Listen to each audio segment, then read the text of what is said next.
প্রিয় শিক্ষার্থীবৃন্দ, জাতীয় বিশ্ববিদ্যালয় অনলাইন ক্লাসে সবাইকে স্বাগত জানাচ্ছি। করোনাকালীন শিক্ষা কার্যক্রম চলমান রাখার স্বার্থে জাতীয় বিশ্ববিদ্যালয়ের উদ্যোগে অনলাইন ক্লাসে সংযুক্ত হতে পেরে আমরা আনন্দিত। সবাইকে স্বাস্থ্যবিধি মেনে চলার আহ্বান জানাচ্ছি। আজকে আমরা অনার্স প্রথম বর্ষে রাষ্ট্রবিজ্ঞান বিভাগের কোর্স কোড 211905, কোর্সের নাম প্রধান বৈদেশিক সরকারসমূহ, যুক্তরাজ্য, যুক্তরাষ্ট্র ও ফ্রান্স, লেকচার নাম্বার 6, লেকচার শিরোনাম যুক্তরাষ্ট্র এর আইনসভা নিয়ে আমরা আলোচনা করব। আমি ডক্টর মোহাম্মদ রাজু আহমেদ, সহযোগী অধ্যাপক, রাষ্ট্রবিজ্ঞান বিভাগ, কুমিল্লা ভিক্টোরিয়া সরকারি কলেজ। তোমাদের সবাইকে স্বাগত জানাচ্ছি আজকের ক্লাসে। আজকের আলোচ্য বিষয়সমূহ হলো মার্কিন যুক্তরাষ্ট্রের আইনসভা, মার্কিন যুক্তরাষ্ট্রের আইনসভা, কংগ্রেসের গঠন, মার্কিন যুক্তরাষ্ট্রের আইনসভা, কংগ্রেসের ক্ষমতা ও কার্যাবলী। এটা সম্পর্কে আমরা বিস্তারিত আলোচনা করব। আমরা জানি যে কংগ্রেসের দুটো কক্ষ, সিনেট এবং হাউস অব রিপ্রেজেন্টেটিভ। সিনেট এবং হাউস অব রিপ্রেজেন্টেটিভের সম্পর্কিত ক্ষমতা এবং কার্যাবলীগুলো এবং এদের গঠনগুলো আলাদা আলাদাভাবে আলোচনা করা হবে। মার্কিন যুক্তরাষ্ট্রের আইনসভার নাম সামগ্রিকভাবে কংগ্রেস। এই কংগ্রেসের দুটা কক্ষ, ইতিমধ্যে বলেছি, আইনসভা দুইটা কক্ষ। কক্ষ দুইটা হলো প্রতিনিধি সভা, হাউস অব রিপ্রেজেন্টেটিভ, এটা হলো নিম্নকক্ষ, এবং উচ্চ কক্ষ হলো সিনেট। তারা একসঙ্গে মার্কিন যুক্তরাষ্ট্রের জাতীয় আইন প্রণয়ন করে থাকে। সংবিধানে বলা হয়েছে, all legislative powers herein granted shall be vested in the Congress of the United States, which shall consist of a Senate and House of Representatives, Article 1, Section 1 of the United States Constitution. So মার্কিন যুক্তরাষ্ট্রের সংবিধান বলে এই কংগ্রেস বা মার্কিন যুক্তরাষ্ট্রের যে আইনসভা, এটা গঠিত হয়েছে। কংগ্রেস দ্বিকক্ষ বিশিষ্ট কংগ্রেস। প্রথম কংগ্রেসের আমরা যদি একটু হিস্ট্রিক্যাল ব্যাকগ্রাউন্ডটা যদি যাই, তাহলে আমরা দেখতে পাবো যে প্রথম মহাদেশীয় কংগ্রেস উত্তর আমেরিকার 13টি ব্রিটিশ উপনিবেশের 12 জন প্রতিনিধিদের একটা সমাবেশ ছিল। 1776 খ্রিস্টাব্দের 4 জুলাই দ্বিতীয় মহাদেশীয় কংগ্রেস মার্কিন যুক্তরাষ্ট্রের স্বাধীনতার ঘোষণাপত্র গ্রহণ করে এবং নতুন রাষ্ট্রকে আমেরিকার যুক্তরাষ্ট্র বলে উল্লেখ করে। এবং 1781 সালে সমবায়ের শাসনতন্ত্র বা আর্টিকেল অফ কনফেডারেশন অনুসারে এক কক্ষ বিশিষ্ট কংগ্রেস গঠিত হয়েছিল, যার মধ্যে প্রতিটি স্টেটের, এখানে রাষ্ট্র বলা হয়েছে যে প্রতিটি, আমরা জানি যে মার্কিন যুক্তরাষ্ট্র 50টি স্টেটের সমন্বয়ে গঠিত হয়েছিল। শুরুতে মার্কিন যুক্তরাষ্ট্রের 13টি স্টেট নিয়ে গঠিত হয়েছিল। এই প্রতিটি স্টেটের ভেটো ক্ষমতা ছিল এবং সমবায় শাসনতন্ত্র অনুসারে কংগ্রেসের নির্বাহী কর্তৃত্ব ছিল, কিন্তু কোনো আইন প্রণয়ন ক্ষমতা ছিল না এবং কর আদায়, বাণিজ্য নিয়ন্ত্রণ বা আইন প্রয়োগকারী কর্তৃপক্ষের অভাব ছিল। মূলত এই আর্টিকেল অফ কনফেডারেশনের মাধ্যমে যে কংগ্রেসটি গঠিত হয়েছিল, একটা অচলাবস্থার তৈরি হয়েছিল।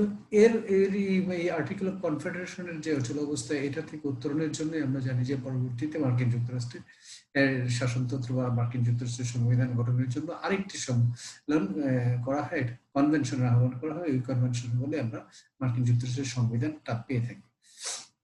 1787 সালের এই যে সম্মেলনটি একটা দ্বিকক্ষ বিশিষ্ট আইন কংগ্রেসের সাথে সংশোধিত সংবিধান একটা প্রস্তাব করে। ছোট রাজ্যগুলোর প্রতিটি রাজ্যের সমান প্রতিনিধিত্বের যুক্তি তুলে ধরে এবং কানেকটিকাট সমঝোতা পরিকল্পনা অনুসারে জনসংখ্যার ভিত্তিতে প্রতিনিধি সভার সদস্যদের নির্বাচনের বিধান করা হয়, যা বৃহত্তর রাজ্যের অনুকূল ছিল। এবং প্রতিটি রাজ্য হতে 2 জন করে সিনেটর নির্বাচন করার বিধান রাখা হয়, যা ছোট রাজ্যের অনুকূল ছিল। আমরা জানি যে ছোট রাজ্যগুলো চেয়েছিল যে তাদের যাতে বড় রাজ্যের সাথে সমান অনুপাতে প্রতিনিধিত্ব দেওয়া হোক, কেননা তা না হলে ছোট রাজ্যরা তাদের যে স্বাধীনতা হারাতে পারে বা তারা বড় রাজ্যের প্রভাব দ্বারা তারা বঞ্চিত হওয়ার সম্ভাবনা থাকাতে তারা বলছিল যে তাদের সাথে সমান প্রতিনিধিত্ব দেওয়া হয়। কিন্তু বড় রাজ্যগুলো আবার দাবি ছিল যে যেহেতু জনসংখ্যার ভিত্তিতে তারা বড়, জনসংখ্যার ভিত্তিতেই এই আইনসভার যে প্রতিনিধিত্ব এটা নির্ধারণ করা হোক।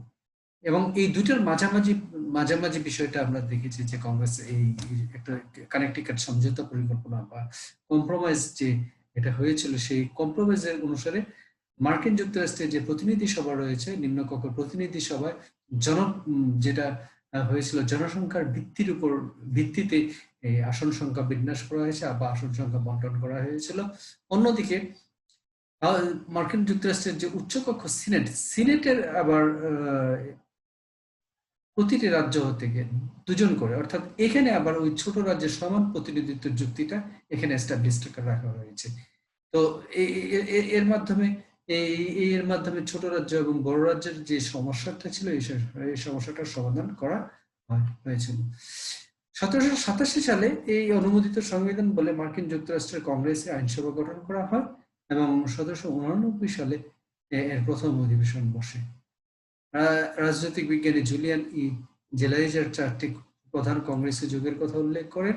তা হলো গঠনমূলক যুগ 1780 থেকে 1820। এই সময় মূলত এটা কনস্ট্রাকটিভ এজ, যা জাস্ট রাষ্ট্রটা বা এই কংগ্রেসকে কেন্দ্র করে যে ধরনের বিধি বিধান এবং প্রথা এগুলো ডেভেলপ করেছিল। এবং 1730 থেকে 1900 সাল পর্যন্ত দলীয় যুগ বলা হচ্ছে। এই সময়টা কংগ্রেসে আমরা দেখছি যে দলগুলোর সুসংহত অবস্থা প্রাধান্য, এবং 1910 থেকে 1960-এর দশক পর্যন্ত এই সময়টাকে বলা হচ্ছে কমিটি যুগ। এই সময় কমিটিটা খুব গুরুত্ব পেয়েছে এবং 1970 থেকে বর্তমান সময়টাকে বলা হচ্ছে যে সমসাময়িক যুগ। তো এই ছিল মার্কিন যুক্তরাষ্ট্রের কংগ্রেসের ছোট্ট বা সংক্ষিপ্ত পরিসরের ইতিহাসটা। আমরা ইতিমধ্যে আলোচনা করেছি মার্কিন যুক্তরাষ্ট্রের প্রতিনিধি সভা হলো মার্কিন যুক্তরাষ্ট্রের নিম্নকক্ষ প্রতিনিধি সভা। নিম্নকক্ষ প্রতিনিধি সভা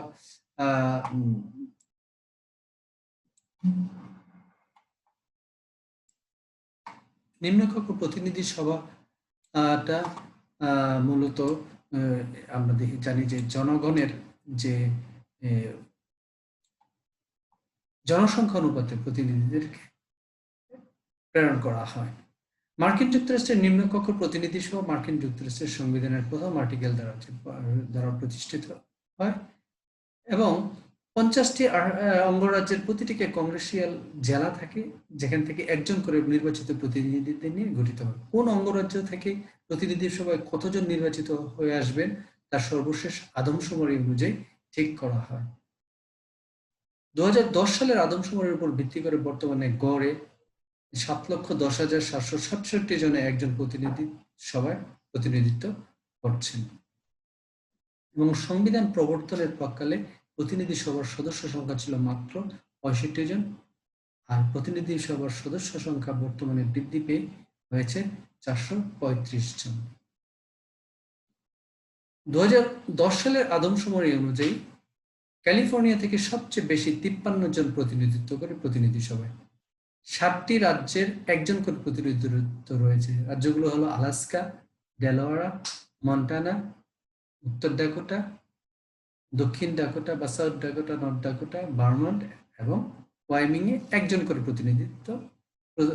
প্রতিনিধিত্ব রয়েছে প্রতিনিধি সভায়। এবং সংবিধানের প্রথম অনুচ্ছেদের 2য় সেকশন অনুযায়ী প্রতি 10 বছর অন্তর আদমশুমারির উপর ভিত্তি করে প্রতিনিধি সভার আসন সংখ্যা রাজ্যের জনসংখ্যা অনুসারে ভাগ করা হবে। আর রাজ্যের জনসংখ্যা যতই কম হোক না কেন প্রতিটি রাজ্যে কমপক্ষে একজন প্রতিনিধি অধিকারী হবেন। এটাই নিশ্চিত করা হয়েছে। রাজ্যের যদি গড়ে যে সংখ্যাটা হয় তার চেয়ে যদি জনসংখ্যা কমও হয় তবুও সে কমপক্ষে একটা প্রতিনিধি পাবেনি। এই যে আমরা যে 7টি রাজ্য দেখেছি তারা জনসংখ্যার ভিত্তিতে যেহেতু কম জনসংখ্যা কমপক্ষে একজনের প্রতিনিধিত্ব রয়েছে এই 7টি রাজ্যে। প্রতিনিধি সভার সদস্যপদ লাভের যোগ্যতা হলো সংবিধানের ধারা 1 অনুচ্ছেদ 2 অনুযায়ী 3টে যোগ্যতা নির্ধারণ করা হয়েছে এবং প্রতিটি প্রতিনিধিকে অবশ্যই কমপক্ষে 25 বছর বয়সী হতে হবে। 2, গত 7 বছর ধরে যুক্তরাষ্ট্রের নাগরিক হয়েছেন এমন ভাবে হতে হবে এবং নির্বাচনের সময় প্রতিনিধিত্বকারী অঙ্গরাজ্যের অধিবাসী হতে হবে। প্রতিনিধি সভার নির্বাচন ব্যবস্থাটা হলো আমরা জানি যে প্রতি 2 বছর অন্তর প্রতিনিধি সভার নির্বাচন অনুষ্ঠিত হয়। প্রত্যেক জোর বছরের নভেম্বর মাসের প্রথম সোমবারের পর মঙ্গলবার নির্বাচন অনুষ্ঠিত হয়। প্রতিনিধি একক সদস্য জেলা থেকে নির্বাচিত করা আবশ্যক। বেশিরভাগ রাজ্যে প্রতিটি নির্বাচনী জেলার প্রধান পার্টি প্রার্থী দলীয় প্রাথমিক নির্বাচনে মনোনীত হয়। সাধারণত বসন্ত থেকে গ্রীষ্মের শেষ পর্যন্ত এটা অনুষ্ঠিত হয়। কিছু রাজ্যে রিপাবলিকান ও ডেমোক্রেটিক দল বসন্ত বা গ্রীষ্মের শুরুতে তাদের রাজনৈতিক সম্মেলনগুলোতে প্রতিটি নির্বাচনী জেলার জন্য তাদের নিজ প্রার্থীকে নির্বাচন করে। অর্থাৎ এখানে এবারে প্রত্যেকটা নির্বাচনী আসন থেকে কারা নির্বাচন করবেন, বিশেষ করে এই কংগ্রেস, আমরা জানি যে মার্কিন যুক্তরাষ্ট্রের যে দুটি বৃহত্তর রাজনৈতিক দল রয়েছে, রিপাবলিকান পার্টি এবং ডেমোক্রেটিক পার্টি, এই দুইটার দলই এই একটা গণতান্ত্রিক পদ্ধতিতে তাদের এই প্রার্থী বাছাই করে, বিশেষ করে প্রত্যেকটা নির্বাচনী এলাকার জনগণে ঠিক করে তার এলাকায় কে প্রতিনিধিত্ব করবেন, কোন দলের প্রতিনিধিত্ব করবেন। এখানে নানা ধরনের ব্যবস্থা রয়েছে। এটা এটা এক এক রাজ্যে এক এক ধরনের ব্যবস্থা রয়েছে। এগুলো অনেকটা প্রাইমারি বা ককাস এই নামে আমরা খ্যাত হতে দেখি। যে রাজ্যের এই দলীয় সমর্থকদের দ্বারা বা কোথাও কোথাও দেখা যাচ্ছে যে সবাই নির্বাচন করতে পারে কোন পার্টির কোন প্রার্থী এই আসন থেকে নির্বাচনী দলীয় প্রতিনিধি হিসেবে প্রতিনিধিত্ব করবে, সেইটা ঠিক করার ক্ষেত্রে জনগণ অথবা তাদের যে দল সদল নিজ নিজ দলের যে সমর্থক আছে তাদের দ্বারা নির্বাচিত হতে হয়। এটা একটা অনেকটা ডেমোক্রেটিক ব্যবস্থা, খুবই গণতান্ত্রিক ব্যবস্থা। প্রতিনিধি সভার অধিবেশন বছরে কমপক্ষে অন্তত একবার আহ্বান করতে হয়। সাধারণত জানুয়ারি মাসের 3 তারিখ অধিবেশন আহ্বান করা হয় এবং এই অধিবেশন চলে জুলাই মাসের 31 তারিখ পর্যন্ত। কংগ্রেসের উভয় কক্ষের অধিবেশন সাধারণত একই সাথে আহ্বান করা হয়। প্রয়োজন বোধে রাষ্ট্রপতি যে কোনো সময় এই বিশেষ অধিবেশন আহ্বান করতে পারে। আবার সিনেটের সভাপতি এবং প্রতিনিধি সভার অধ্যক্ষ অথবা স্পিকার অথবা উভয় কক্ষের সংখ্যাগরিষ্ঠ বা সংখ্যালঘু দলের নেতৃত্বদ্বয় এই বিশেষ অধিবেশন আহ্বান করতে পারেন, বিশেষ অধিবেশন আহ্বান করতে পারেন। প্রতিনিধি সভার সদস্যগণ সবার সভাপতি হিসেবে নিজেদের মধ্য থেকে একজন অধ্যক্ষ বা স্পিকারকে নির্বাচিত করেন। প্রতিনিধি সভার ক্ষমতা ও কার্যাবলী। প্রতিনিধি সভার মূল ক্ষমতাই হলো আইন প্রণয়ন করা। আমরা মার্কিন যুক্তরাষ্ট্রের আইনসভার নিম্নকক্ষ প্রতিনিধি সভার সকল ধরনের আইন প্রণয়ন করার ক্ষমতা রয়েছে বলে দেখতে পাই। এবং মার্কিন যুক্তরাষ্ট্রের যে কোনো ধরনের আইন পরিবর্তন, বাতিল, সংযোজন, বিয়োজন সবকিছুই করতে পারে প্রতিনিধি সভা। আইনের খসড়া তৈরি, প্রস্তাব পাস, আইনের অনুমোদন এর মধ্যে এর একটা ধারাবাহিক কাজ। তো প্রতিনিধি সভার মূল কাজটাই হলো মার্কিন যুক্তরাষ্ট্রের জন্য আইন প্রণয়ন করা। দ্বিতীয় যে কাজটা আমরা দেখি সেটা হলো কর আরোপ সম্পর্কিত বিল। আমরা রাজস্ব আদায়ের সমস্ত বিল কেবল প্রতিনিধি সভায় উপস্থাপন করতে দেখি, কেননা রাজস্ব বিল বা অর্থ বিল উত্থাপন করার এক ক্ষমতা মার্কিন সংবিধান দিয়েছে কেবলই প্রতিনিধি সভাকে। এই মার্কিন যুক্তরাষ্ট্রের সংবিধানের 1 নম্বর অনুচ্ছেদের 7 নম্বর ধারায় বলা হচ্ছে, all bill for raising revenue shall originate in the House of Representatives. এ কারণে সিনেট, উচ্চকক্ষ সিনেট শুল্ক আরোপের বিল শুরু করতে পারে না। এই কর আরোপ সম্পর্কিত যত বিল রয়েছে তা মূলত প্রতিনিধি সভায় উত্থাপিত হয় এবং প্রতিনিধি সভা এটা নিষ্পন্ন করে থাকে। তবে এই সিনেটও এই ক্ষেত্রে কিছু ভূমিকা রাখতে পারে, তবে বিল উত্থাপন করতে পারে সিনেট। আর্থিক ক্ষমতা রয়েছে প্রতিনিধি সভা। আমরা জানি কংগ্রেসের যে আর্থিক ও বাজেট সম্পর্কিত বিষয়গুলোর উপর কর্তৃত্ব রয়েছে এবং কর, শুল্ক, ক্ষতিপূরণ ও আবগারি কর, ঋণ পরিশোধ করার এবং মার্কিন যুক্তরাষ্ট্রের সাধারণ প্রতিরক্ষা এবং সাধারণ কল্যাণ ব্যয় ইত্যাদি কংগ্রেসের ক্ষমতাধীন। কংগ্রেস বলতে এখানে মার্কিন যুক্তরাষ্ট্রের যে উচ্চকক্ষ নিম্নকক্ষ উভয়ই এই ক্ষেত্রে সমান ক্ষমতাধর। আর 1913 সালের অনুমোদিত 16তম সংশোধনী অনুযায়ী আয়কর অন্তর্ভুক্ত করার জন্য ট্যাক্সের ক্ষমতা এটা বাড়িয়েছে। অভিশংসন করার ক্ষমতা আমরা জানি যে মার্কিন যুক্তরাষ্ট্রের আইনসভা, প্রতিনিধি সভা, মার্কিন যুক্তরাষ্ট্রের যে নির্বাহী বিভাগ রয়েছে, এই নির্বাহী বিভাগের যে দায়িত্ব পালন যথাযথভাবে না করলে তাদেরকে অভিশংসন করতে পারার ক্ষমতা বা অভিশংসন এর প্রস্তাব পাশ করার বা প্রস্তাব উত্থাপন করার ক্ষমতা প্রতিনিধি সভার হাতে দেওয়া হয়েছে। তো এখানে আমরা বলছি যে সংবিধান যুক্তরাষ্ট্রের কর্মকর্তাদের অভিযুক্ত করার জন্য প্রতিনিধি সভাকে ক্ষমতা প্রদান করেছে। রাষ্ট্রদ্রোহিতা, উৎকোচ গ্রহণ ও অন্যান্য উচ্চ অপরাধ বা দুর্বৃত্ত কর্ম প্রবৃত্তির অভিযোগে রাষ্ট্রপতিকে অভিশংসন করার ক্ষমতা একমাত্র প্রতিনিধি সভাকেই মার্কিন সংবিধান দিয়েছে। তবে এই বিচার করার ক্ষমতা সিনেটের হাতে ন্যস্ত। মার্কিন যুক্তরাষ্ট্রের সিনেটই এই অভিশংসন সম্পর্কিত যে বিচার, এই বিচার কার্য সম্পাদন করবেন। মার্কিন যুক্তরাষ্ট্রের নির্বাচনের ক্ষেত্রে প্রতিনিধি সভার একটা গুরুত্বপূর্ণ ভূমিকা রয়েছে।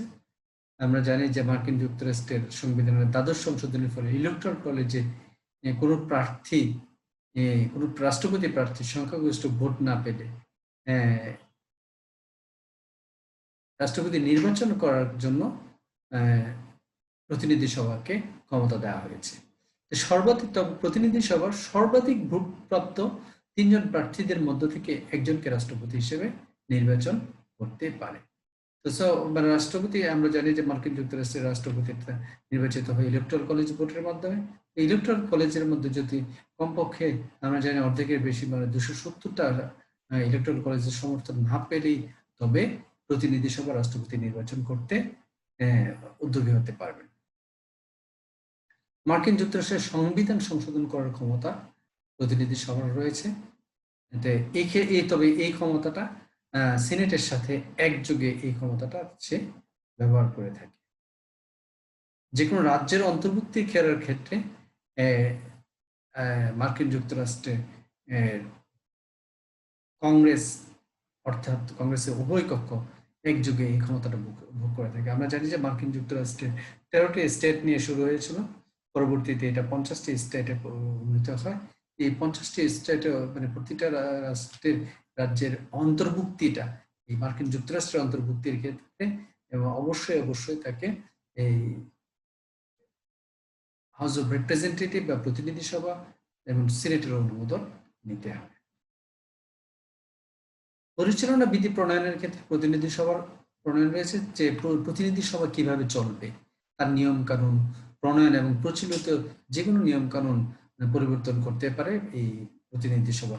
অর্থাৎ তার যে নিজস্ব পরিচালনা পদ্ধতি কি হবে, পরিচালনা বিধি প্রণয়নের মাধ্যমে প্রতিনিধি সভা নিজেই এটা নির্ধারণ করতে পারে। বিভিন্ন সরকারি সংস্থাকে নিয়ন্ত্রণের ক্ষেত্রে প্রতিনিধি সভাকে ক্ষমতা দেওয়া হয়েছে। প্রতিনিধি সভার কমিটিগুলো সরকারি সংস্থার উপর কংগ্রেসের নিয়ন্ত্রণে গুরুত্বপূর্ণ ভূমিকা পালন করে। নীতিমালা ব্যাখ্যা করতে কমিটির সামনে মন্ত্রিপরিষদ অফিসার এবং অন্যান্য কর্মকর্তাদের প্রায়শঃ তলব করা হয়।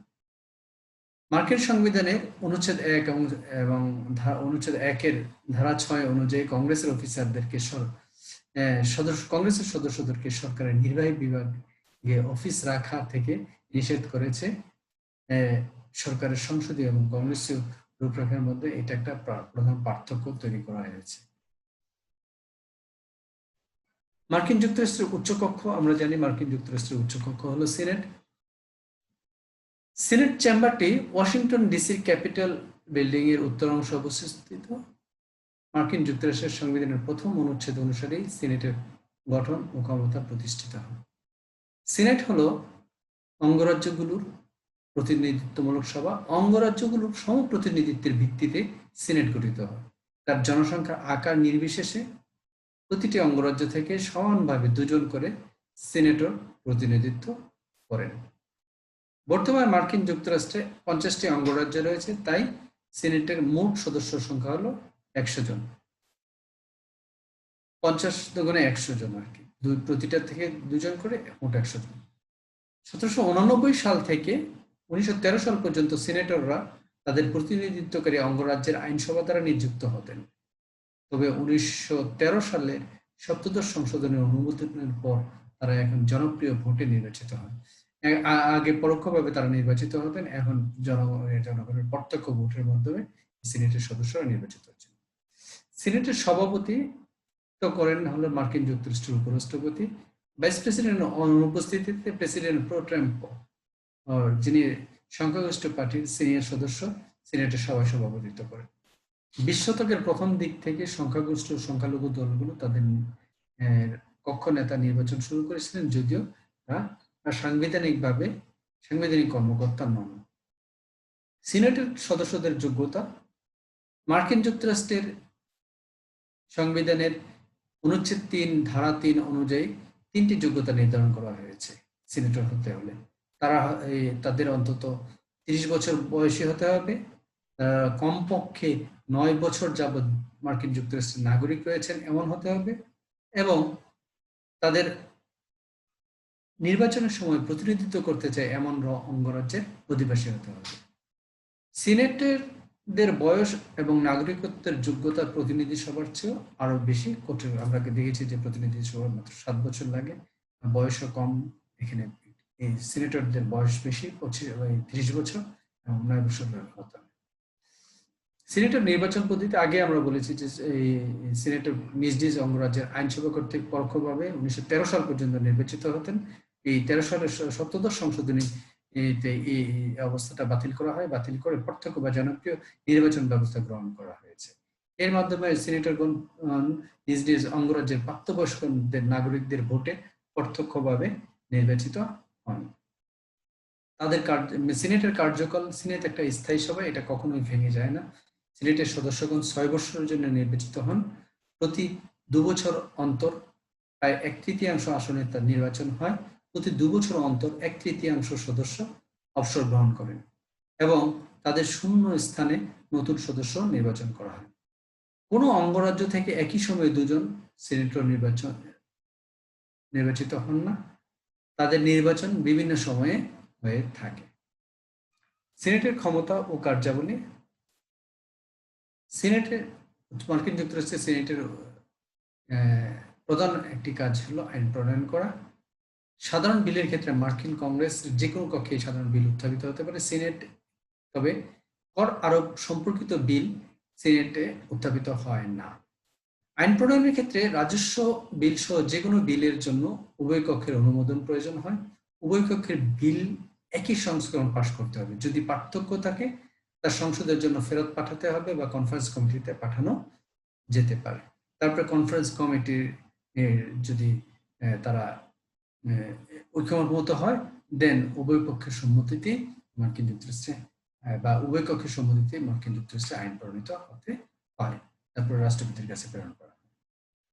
শাসন বিষয়ক ক্ষমতা, আমরা কিছু শাসন সংক্রান্ত কাজ সম্পাদন করে, যেমন সিনেটের উচ্চপদস্থ সিনেট মার্কিন যুক্তরাষ্ট্রের উচ্চপদস্থ সরকারি কর্মকর্তাদের নিয়োগদান, চুক্তি বা সন্ধি অনুমোদন, যুদ্ধ ঘোষণা সহ শাসন সংক্রান্ত নানা কাজ সম্পাদন করে থাকে। আমরা জানি যে এখানে আমরা সিনেটর কার্টিসি বলে একটা কথা রয়েছে, যে সিনেটের সদস্যদের উচ্চপদস্থ সরকারি কর্মকর্তাদের নিয়োগদানের ক্ষেত্রে সিনেটের কর্মকর্তাদের অনুমোদন বা সম্মতি রাষ্ট্রপতি নিয়ে থাকেন। তা না হলে অনেক ক্ষেত্রে তারা এই অনুমোদন দেন, নাও দিতে পারেন। চুক্তি এবং সন্ধি এবং যুদ্ধ ঘোষণা, এই 3টার ক্ষেত্রে যেটা শাসন বিভাগে এক্সক্লুসিভ কাজ, এই ক্ষেত্রে মার্কিন যুক্তরাষ্ট্রের যে উচ্চকক্ষ সিনেট একটা খুব গুরুত্বপূর্ণ ভূমিকা রাখেন। এটা একটা ব্যালেন্সের রোল প্লে করে থাকে। বিচার বিভাগীয় ক্ষমতা, মার্কিন যুক্তরাষ্ট্রের সিনেটের কিছু বিচার বিভাগীয় ক্ষমতা দেওয়া হয়েছে।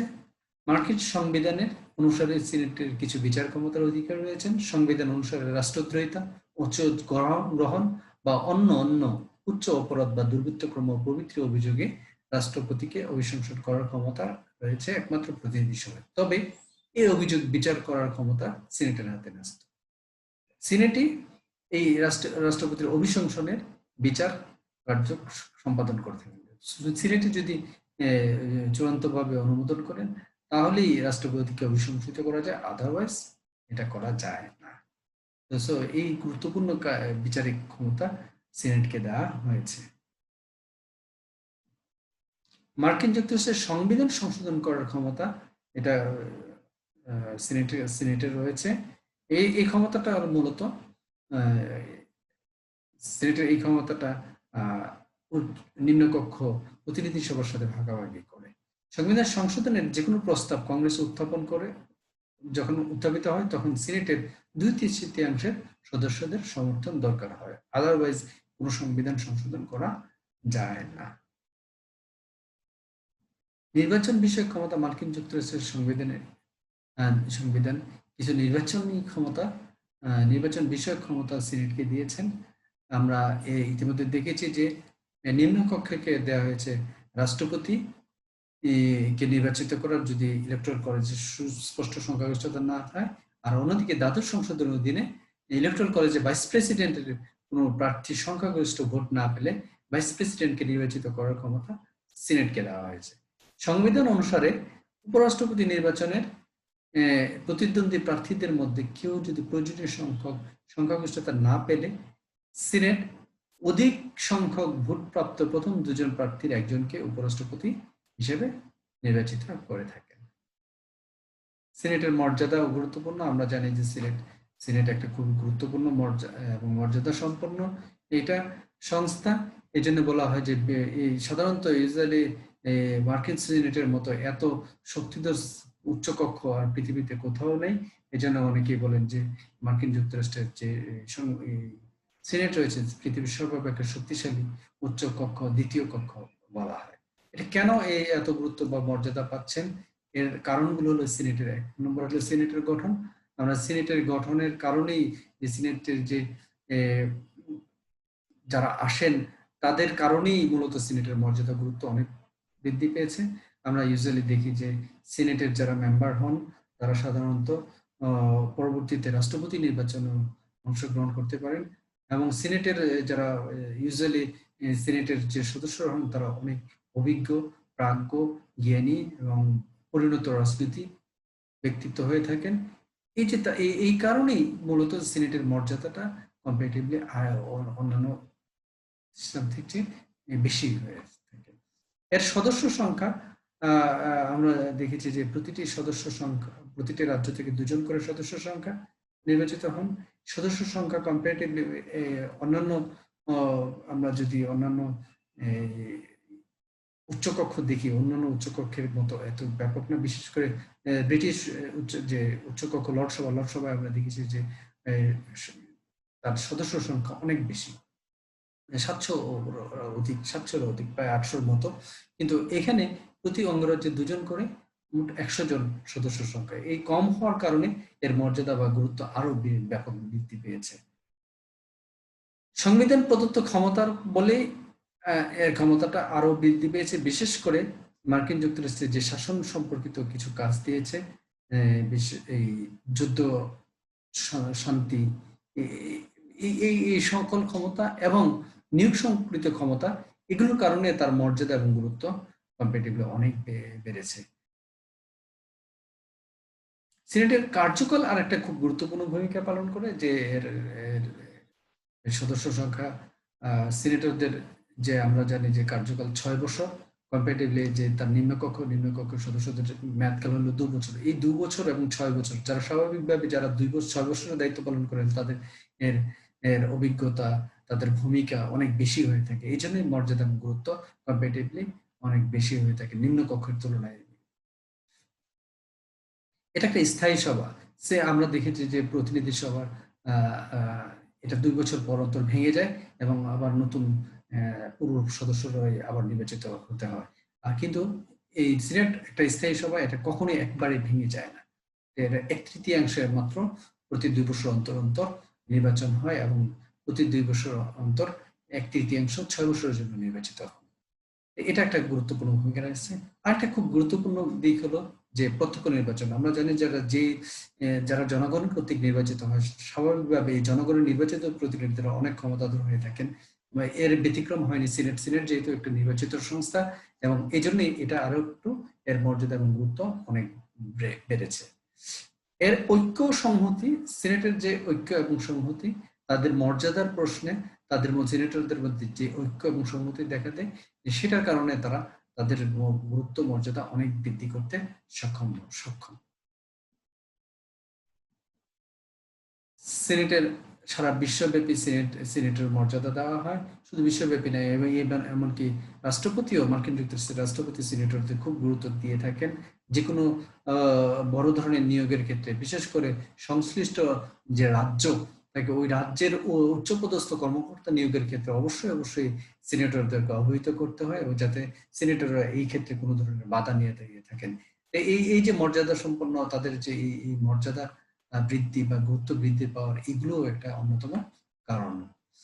এছাড়া পৃষ্ঠপোষকতা বন্টন, আমরা দেখেছি যে রাষ্ট্রপতি সব সময় চান যে সিনেটররা যাতে তার প্রতি একটু মনোযোগ দেয় বা তাকে গুরুত্ব দেয়, এই জন্য এই সিনেটরদেরকে পৃষ্ঠপোষকতা দিয়ে থাকে। যদিও এটা নানাভাবে সমালোচনা করছে যে স্পল সিস্টেম একটা ব্যাড সিস্টেম, তো তথাপি এই পৃষ্ঠপোষকতা বন্টনের মাধ্যমে তাকেও ওই একটা গুরুত্ব মর্যাদা দেওয়া হয়, যে এর মাধ্যমে মূলত সিনেটরদের কাছের লোকদেরকে গুরুত্বপূর্ণ পদে অধিষ্ঠিত করা হয়, বা তাদেরকে এই গুরুত্বপূর্ণ পদের মনোনয়নের ক্ষেত্রে তাদের ভূমিকা রাখতে বলা হয়। এটাও সিনেটের মর্যাদা এবং গুরুত্ব মার্কিন যুক্তরাষ্ট্র অভ্যন্তরের বাড়ার একটা অন্যতম কারণ। সিনেটরদের নিরপেক্ষতা, সিনেটররা নিরপেক্ষভাবে থাকেন, তাদের সবসময় নিরপেক্ষতা আচরণ করেন, এবং তাদের এই নিরপেক্ষতা তাদের মর্যাদা এবং গুরুত্ব বাড়ানোর ক্ষেত্রে একটা গুরুত্বপূর্ণ ভূমিকা রেখেছে। সিনেটরদের নিয়ন্ত্রণমূলক ক্ষমতা আমরা দেখেছি যে বিশেষ করে যুদ্ধ এবং শান্তি, যে কোনো চুক্তি এক্ষেত্রে এবং যে কোনো নিয়োগের ক্ষেত্রে তাদের যে নিয়ন্ত্রণমূলক ক্ষমতা রয়েছে, এই ক্ষমতাটা তারা প্রয়োগ করতে পারেন, এবং মার্কিন যুক্তরাষ্ট্রের যে নির্বাহী বিভাগ রয়েছে, নির্বাহী বিভাগের যে অভিশংসনের ক্ষেত্রে তাদের বিচার করার ক্ষমতা প্রয়োগ করার মাধ্যমে তারা তাদের এই নিয়ন্ত্রণমূলক ক্ষমতাটা চর্চা করে থাকেন। আর এই কারণে সিনেটের মর্যাদা এবং গুরুত্ব অনেক বেশি পায়। সিনেটরদের ক্ষমতা ক্রমেই বৃদ্ধি পাচ্ছে। এই ক্ষমতার বৃদ্ধির মূল কারণ এইসব বিষয়গুলোই মূলত ভূমিকা রেখেছে। প্রতিনিধিত্ব, তারা সারা দেশের প্রতিনিধিত্ব করেন, তারা জনগণের নয়, তারা রাজ্যের প্রতিনিধিত্ব করেন। এজন্যে তারা পুরো রাজ্যের যেহেতু প্রতিনিধিত্ব করেন, এই জন্য তাদের মর্যাদা এবং গুরুত্ব অনেক ক্ষেত্রে বেশি থাকে। আমরা দেখেছি যে ক্যালিফোর্নিয়ার ক্ষেত্রে 53 জন প্রতিনিধি রয়েছেন হাউস অফ রিপ্রেজেন্টেটিভে, সেখানে সিনেটের প্রতিনিধি রয়েছেন মাত্র 2 জন। স্বাভাবিকভাবে তাদের প্রতিনিধিত্বের পরিধি এত বিস্তৃত ব্যাপক হওয়ার কারণেই তাদের মর্যাদা এবং গুরুত্ব অনেক বৃদ্ধি পেয়েছে। সিনেট পরিচালনা পদ্ধতিটাও একটা গুরুত্বপূর্ণ ফ্যাক্টর সিনেটের পরিচালনা, তাদের মর্যাদা এবং গুরুত্ব বৃদ্ধি পাওয়ার ক্ষেত্রে। আমরা এখানে কংগ্রেসের ল মেকিং প্রসেসটা একটু ছোট্ট সংক্ষিপ্ত আকারে যদি দেখি, তাহলে আমরা দেখি যে কংগ্রেস, মার্কিন যুক্তরাষ্ট্রে যে কংগ্রেস রয়েছে, কংগ্রেস প্রথমে প্রিলিমিনারি কংগ্রেশনাল ইনকোয়ারির মাধ্যমে, হেয়ারিং এর মাধ্যমে হেয়ারিং হয়, তারপরে এটা এক্সিকিউটিভ ইনিশিয়েটিভ বা প্রেসিডেন্ট কোনো মেসেজের মাধ্যমে বিল উত্থাপন করার জন্য অনুরোধ করতে পারে। সেই বিল যদি বা হাউস অফ রিপ্রেজেন্টেটিভ অথবা সিনেটে এটা উত্থাপিত হয়, তারপরে বিলগুলো এটা কোনো একটা কমিটিতে রেফার করা হয়। কমিটি হেয়ারিং বা কমিটি শুনানির পরে বিলগুলো, এটা সাক্ষ্য শপথের পরের বিলগুলো এটা রিপোর্ট আকারে কমিটি প্রদান হয়, আবার ফ্লোরে পাঠান, এবং লেজিসলেটিভ ফ্লোরে এটা নিয়ে লেজিসলেটিভ ডিবেট হয়। ডিবেটের পরে তারপরে এটা ভোটাভুটি হয়, ভোটাভুটির মাধ্যমে এটা পাস করা হয়। পাস করার পরে যদি ঠিক যদি হাউস অফ রিপ্রেজেন্টেটিভ পাস হয়, এটা ঠিক অনুরূপভাবে এটা কংগ্রেসেও পাস হতে হয়। কংগ্রেসে পাস হতে হলে যদি না পাস হয় বা ওদের মধ্যে যদি এই বিলের মধ্যে কোনো ধরনের বিরোধ দেখা দেয়, তাহলে এটা কনফারেন্স কমিটিতে পাঠানো হয়, যেখানে হাউস অফ রিপ্রেজেন্টেটিভ এবং সিনেটের মেম্বারদের সমন্বয়ে গঠিত হয়। ওই কনফারেন্স কমিটির ঐক্যমতের ভিত্তিতে এই বিলটি পাস হয়, উভয় হাউসে বিল পাস হয় এবং রাষ্ট্রপতি চূড়ান্তভাবে রাষ্ট্রপতি বিল অনুমোদন করেন এবং রাষ্ট্রপতির অনুমোদনের মাধ্যমে এটা এটা বিল একটা আইনে পরিণত হয়। এটা এই ছিল হলো এই খুব সংক্ষিপ্ত আকারে কংগ্রেসের ল মেকিং প্রসেস বা কংগ্রেসের আইন প্রণয়ন প্রক্রিয়াটা। তো আজকের মতো এখানেই শেষ করছি। সবাইকে ধন্যবাদ। সবাই সুস্থ থাকো, নিরাপদ থাকো, বাইরে থাকো। আবার নেক্সট ক্লাসে আমরা অন্য একটা বিষয় নিয়ে আলোচনা করব। ততদিন তোমরা ভালো থেকো, সুস্থ থেকো, নিরাপদ থেকো এবং স্বাস্থ্যবিধি মেনে চলার জন্য আবারও আহ্বান জানাচ্ছি। সবাইকে ধন্যবাদ। আসসালামু আলাইকুম।